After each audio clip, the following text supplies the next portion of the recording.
I purchased a 3-bedroom condo in Toronto, Canada 5 years ago when I was in my second year of medical residency. Soon after the purchase, I rented one of the rooms to my roommate to offset the costs of the mortgage. I live in one room, she lives in the second, and the third is my study/office.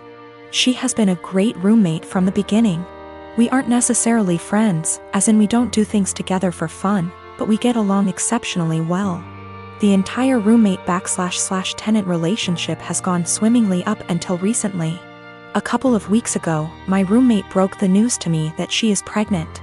The father was a fling of hers, who does not want anything to do with the child. My roommate has decided she wants to keep the child anyways, and raise it on her own. To me that seems like a huge challenge, and I admire her for it. The issue is, while I don't necessarily dislike children, I have no desire to live with a baby. While the condo is a fair size, I will most definitely be woken up by the babies crying at night. My condo is also where I like to come home to and relax, like a haven after a long workday. And the idea of coming home to a baby honestly seems absolutely chaotic. Especially since this isn't my own child, i.e. one that my girlfriend and I decided to have / was mentally prepared for. As difficult as it was for me to do this, I told her essentially what I've written here. And that it would be best if she finds somewhere else to live. I am not rushing her out or anything like that. I have given her 6 months notice. Since any later than that will come too close to the birth. She was honestly quite taken aback by this, and thought that I was being cruel. Her primary concern is that rent has gone up substantially in this city since she signed on with me. I haven't increased her rent since she moved in, so she's essentially paying 2015 rent. She works as a waitress, and will likely need to find a lesser apartment to keep within the same budget. A couple of other considerations are that she was out of work while restaurants were closed. But I did waive her rent for that period. All of the furniture is also mine, aside from her bedroom, so she would need to figure something out on that front as well. Aside from all of the child expenses. I understand her position, and I feel horrible about the situation, but I honestly can't do it. I haven't been able to give life much thought lately, as work has been quite busy. Firstly, I have a friend in real estate, and I'm going to see if they can help her try to find some affordable listings. Secondly, as I don't plan to take on another tenant after her, and can afford to do this anyway, I have decided I'm going to waive her rent for the remainder of the tenancy. This will hopefully give her a bit of a boost to get on her feet. I consulted an attorney to be 1000% sure, and this is perfectly legal. Since I live in the unit, the eviction laws are much more lenient. Her baby will become a toddler, and a toddler eventually becomes a school-age child. Will it really be any better to do this later on? When I came home from work today, I told her that I wanted to discuss the overall situation. Before I even began, she actually apologized to me for how she spoke to me, and for expecting that I would be okay for her to raise her child here.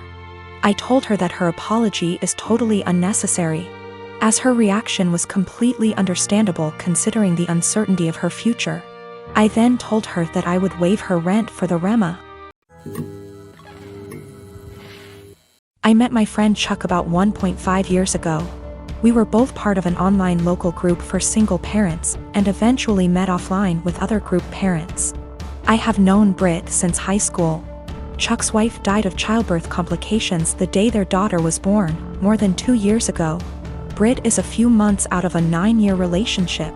Both of them have expressed wanting to meet other people. And I thought they'd be good for each other because of common interests, and we all have kids of similar ages. 2 days before Christmas, Chuck and Britt went out on their first date. I kept Chuck's daughter at my house so the two could have some more time together without him having to worry about the baby. The plan was for her to spend the night. She's done it before and gets along great with my 3-year-old girl. But Chuck knocked on my door at 11 p.m. to get his daughter. He barely said a word to me, and I could tell he had been crying, but he wouldn't tell me what was wrong. The next day, I asked Britt what happened. She said that they had dinner and a couple drinks. Things were going excellent. She said she felt like they had great chemistry and were even getting physical at his house. But he suddenly told her to stop and to leave immediately. She swears that she has no idea what she did wrong and is really hurt by the whole thing. I believe her because she is really sweet and social. I've never seen her do anything to piss anyone off. I tried to talk to Chuck at the same time to get his side of the story and see what went wrong.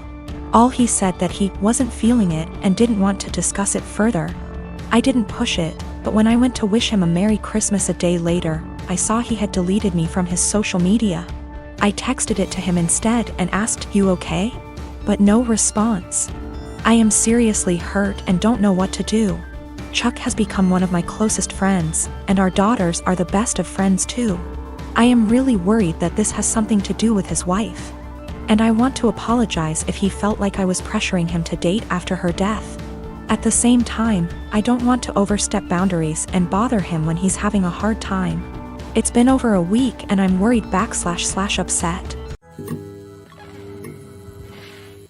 I am a 26 years old female. Me and my fiancé, he's 28, been engaged for 4 months. We're planning on having our wedding on October 18th.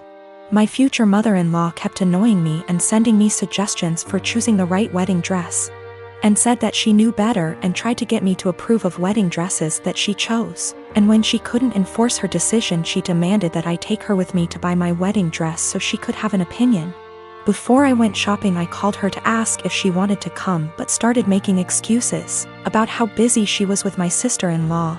I went shopping with my mom and I was able to find a really nice dress, although it cost me a little over what I saved up for. But it was worth it. I made some changes to it and it was perfect. It arrived to my apartment at the end of the week. I made sure it was stored in a safe place so it doesn't get ruined.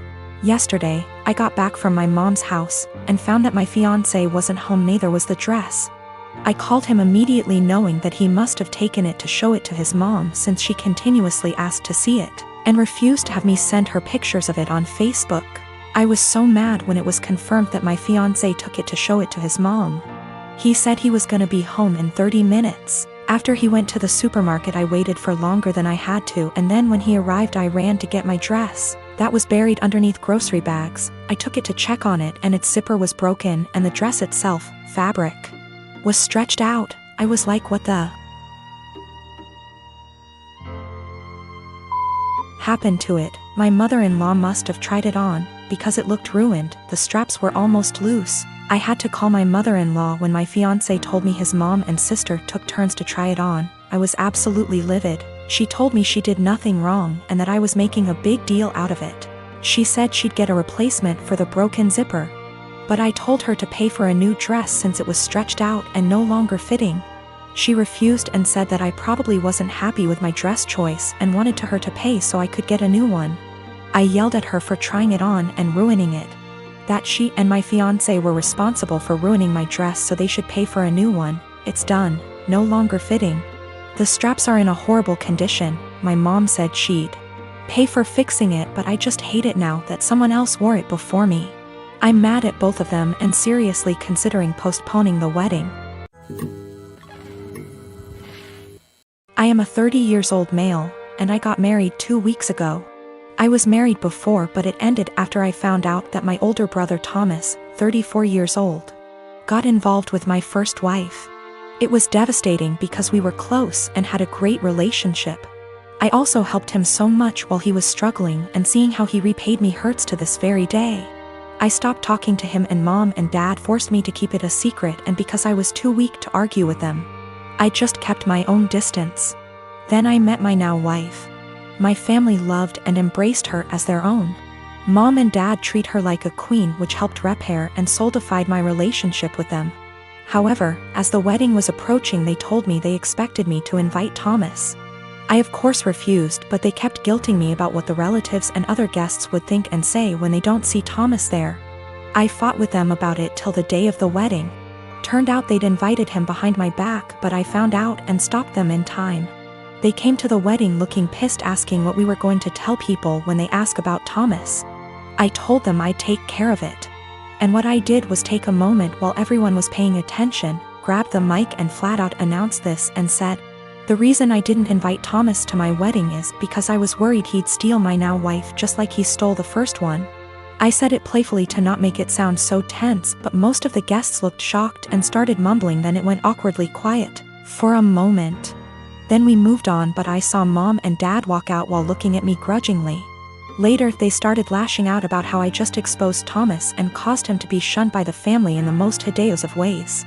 I told them that I already said I didn't want him there, yet they tried to push him on me repeatedly, saying, "What are people going to say?" So I told them the reason why he wasn't there in a playful way, but they, the guests, still got the message. Mom started yelling about how everyone will now look down on and shun Thomas. She called me pathetic and cruel for still punishing him and gradually ruining his life despite him apologizing and trying to reconcile, but in my opinion, some things are just unforgivable. We've been on horrible terms since then. My wife said at least now they're off my back about what people would say about not inviting him.